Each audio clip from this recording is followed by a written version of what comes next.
Shalom Israel. I'm an Israelite from the tribe of Joseph, Ephraim to be exact, and today I'm going to prove that the Israelites in the Bible, who some people refer to them as the Jews, are actually so-called black men, men of color. But let's get into this lesson. Let's jump into the book of Revelations.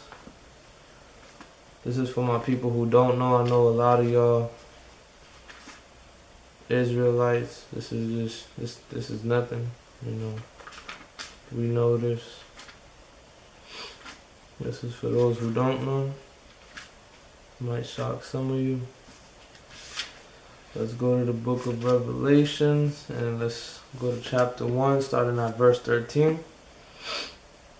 And in the midst of the 7 candlesticks, one like unto the Son of Man, clothed with a garment down to the foot, and girt about the paps with a golden girdle.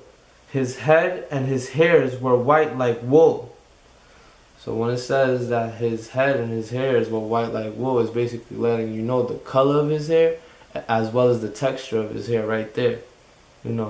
His hair is white and his hair is woolly, which today we would say it's nappy. It's not like, how the movies portray, who the world calls Jesus Christ, blonde hair and, smooth, silky type hair. No, his hair was woolly, nappy. And it says, as white as snow, and his eyes were as a flame of fire. Now I'm going to reread that. His head and his hairs were white like wool, as white as snow, and his eyes were as a flame of fire, and his feet like unto fine brass, as if they burnt in a furnace, and his voice as the sound of many waters. So it's letting you know he's not that soft-spoken guy that the movies portray. And his skin is like brass, which is brown, but as if it burnt in a furnace. So it's letting you know he's dark, he's a pigmented man. And certain people will be like, oh, but his feet were dirty. You know what I'm saying? But let's prove that his feet ain't dirty. That's the color of his skin, Isn't, my hands and my face are the same color as my feet. You feel me? If you look at the skin color on the top of my feet, it's the same as the rest of my body. But let's further prove that by going to the book of Daniel and pulling up another scripture, putting precept upon precept like it tells you to do in Isaiah chapter 28, verses 9 and 10. So let's go to the book of Daniel real quick. Bear with me.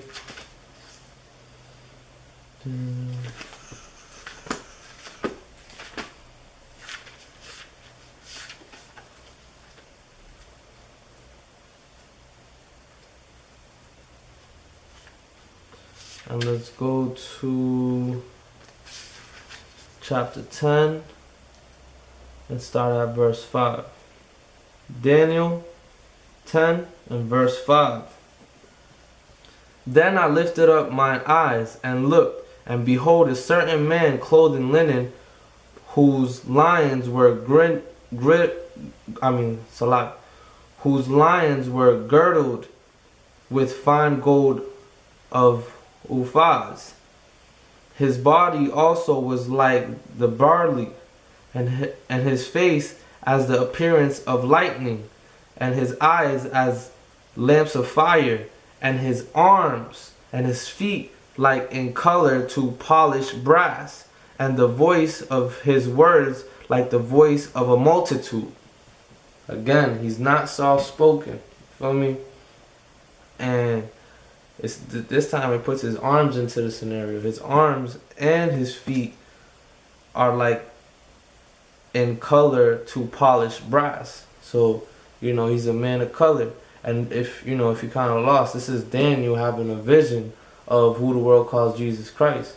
And yeah, so those are 2 precepts right there that prove Yahushua, who the world ignorantly calls Jesus Christ, was a man of color. So let's go to King Solomon real quick and prove that King Solomon was also a man of color.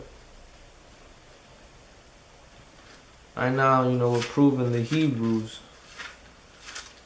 were men of color.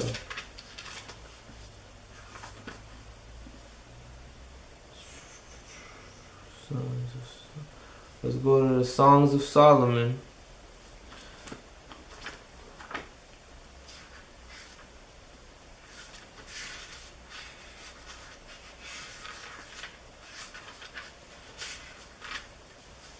Songs of Solomon, chapter 1, verse 5. I am black, but comely, O ye daughters of Jerusalem, as the tents of Kedar, as the curtains of Solomon. Look not upon me, because I am black, because the sun hath looked upon me. My mother's children were angry with me. They made me the keeper of the vineyards, but mine own vineyard have I not kept. So King Solomon clearly describes himself right there. And he speaks about, the sun beaming down on him, you know what I'm saying? And if the sun is looking upon you, beaming down on you, and you're a white man, your skin is not going to turn black, your skin is going to turn red, you feel me? So he's definitely not a white man at all whatsoever. But let's go to another Hebrew Israelite. Let's go to Moses and prove that he was a so-called black man. Definitely a man of pigmentation in his skin. So let's go to the books of Exodus.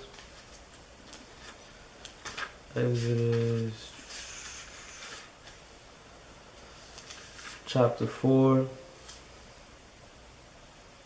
Let's start at verse 5. Exodus chapter 4 verse 5. That they may believe that the Lord God of their fathers, the God of Abraham, the God of Isaac, and the God of Jacob hath appeared unto thee. And the Lord said furthermore unto him, Put now thine hand into thy bosom. And he put his hand into his bosom.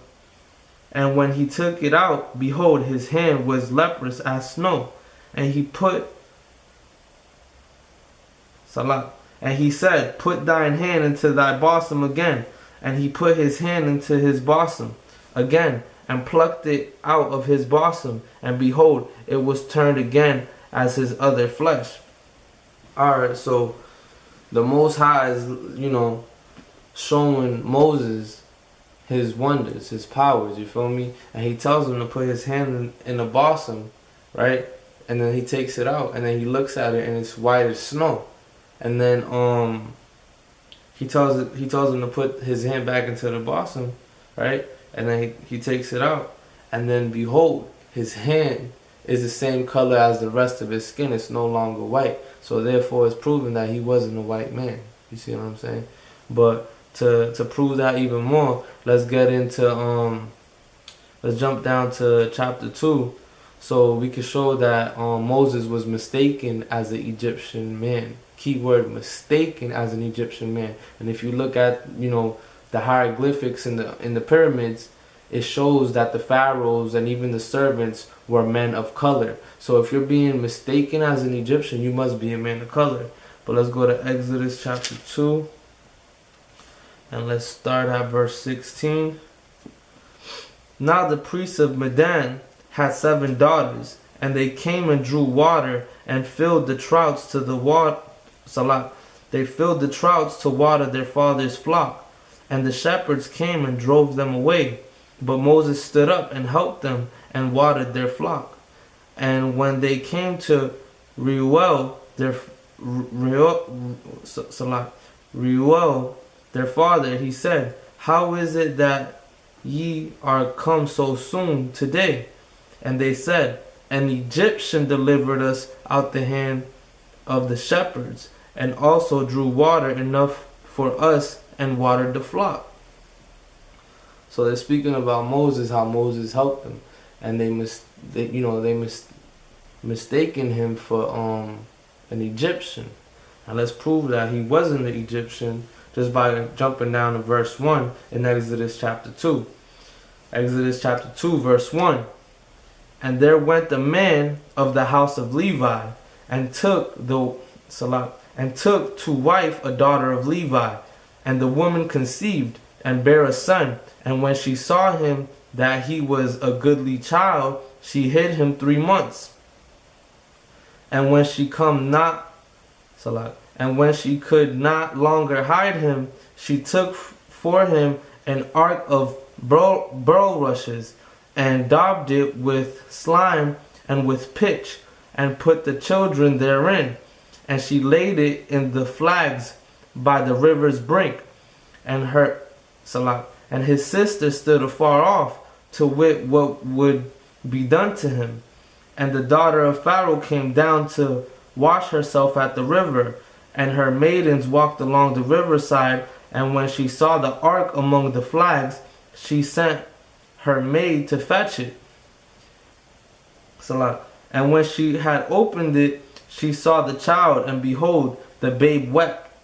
And she had compassion on him, and said, "This is one of the Hebrews' children."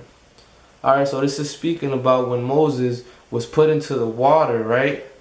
In a certain vessel, right? And it went down the river, and then the Pharaoh's daughter, like, seen the baby, seen the vessel, told one of her servants to go and get the vessel. And then they open the vessel, and the baby's crying, and she sees that it's a Hebrew child.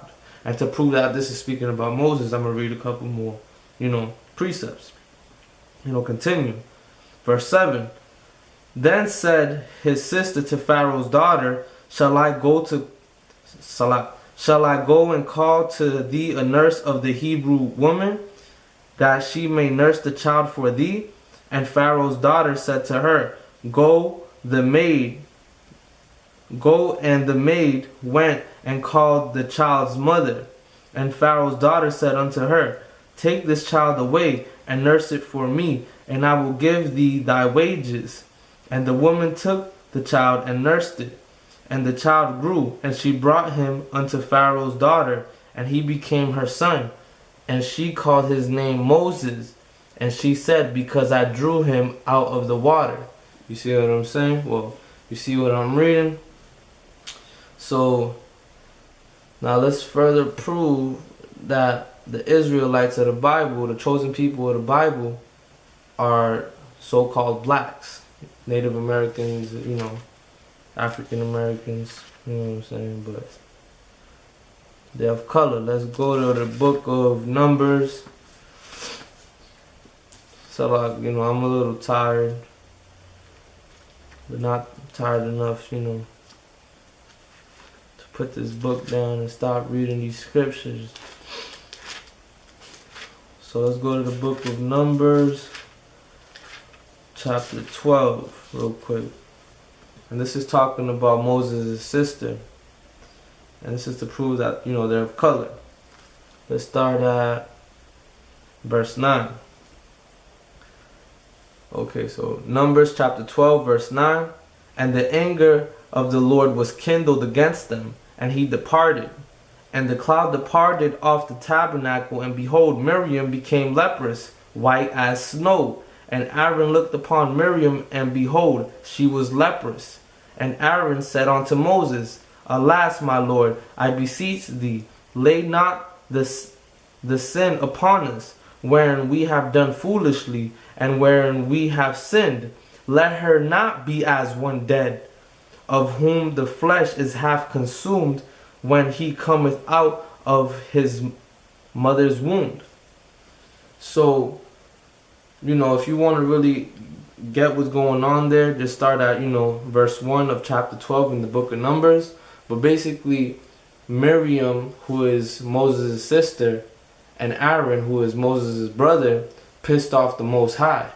And the Most High, he says what he has to say to them, and when he departs, he immediately turns Miriam, the sister, leprous, white as snow. So, that's letting you know right there that they weren't, they weren't white. They were people of color. That's simply put.